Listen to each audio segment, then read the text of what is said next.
I was interested in the science of dance, also just wanting to connect to this thing that I knew was so important. So there's something about um, really knowing your body inside and out that plays a role in your whole life, in the rest of your life. And I wanted to get in a little bit deeper the understanding of what that is because I want to be able to, if not teach that, explain that and be like, everybody should be doing this.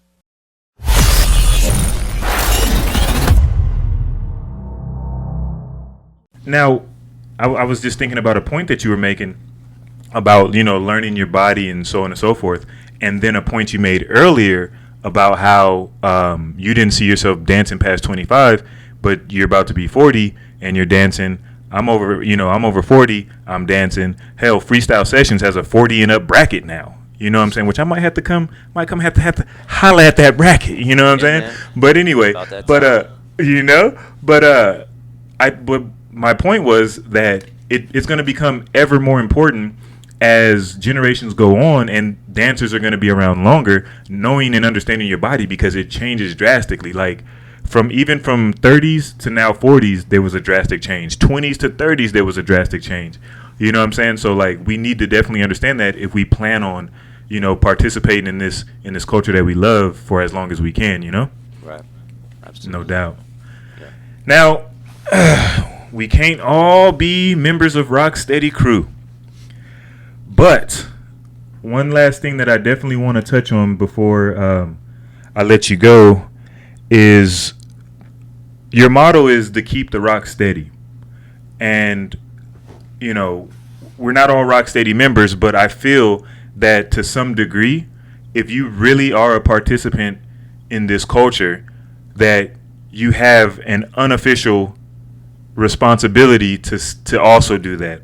Yes. So, how, in your opinion, do we progress in this dance from just doing it to actually giving back to it, and then doing that model of keeping the rock steady? Yeah, so if you look at yourself as a participant um, of something that it's like this concept of we're all in this together. Mm-hmm. I think if you approach it in that sort of way, then you do understand that there's an individual approach, but then there's also a collective movement towards something. Mm-hmm. And when you understand the history of the people who created the dance itself, and what also is going, what they're up against type thing too, it puts you in a different perspective. So, with that being said, you know, we can make strides personally all the time, but then we have to still think as a collective consciousness at some point and then go back again to it's like it's got to be this conversation that it's us, it's me, it's us, it's me, it's us, it's me. Right. And this also goes back to the early understandings of like the 5% nation, which I feel like a lot of those teachings and understandings could be really beneficial to people trying to really understand why it's important to build and destroy, right? Mm-hmm. Which is this idea like we can compete against each other, but then at some point we have to move forward as a unit. So people are a little more attached to the destroy aspect and they love battling, and that's dope. Mm-hmm. But very rarely do they then after battle go out and eat with each other or build or let's go do this. Like it was always understood, at least in my upbringing, that that's what what the deal was. So it's like the dance is bigger than you. It's not just about you. It's bigger than your crew. It's bigger than this jam. All of that. Mm-hmm. And I think those who had that mentality really helped to get it to the point that it's at now. It wouldn't have been a worldwide thing if it wasn't like really put out there like that, you know. So Yeah, I just think that that's something people should think about when they do this, that, while you think about yourself, you should be thinking about everybody else at the same time. And you can still compete against each other and know that, I got respect for you, whether I win, you win, whatever. We're still B-boys, and that's dope. And I respect you for that. And I would hope you respect me too in the same way. So it's like, how do you get people to think like that if they don't? I don't know, but. Well, man, you said a lot, man. There it is. I want to thank you for coming on the show, man.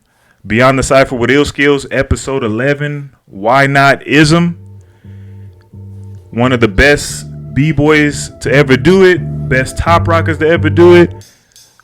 Beyond the Cypher with Illskillz. Until the next episode. Peace.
For more quality content from Beyond the Cypher with Illskillz, don't forget to press the like and subscribe buttons. Let us know how we're doing down in the comment section. And to make sure you don't miss anything from the channel, go ahead and smash that notification bell. We appreciate the love and support so far. So peace until the next episode. Bam, bam, bam, bam, bam.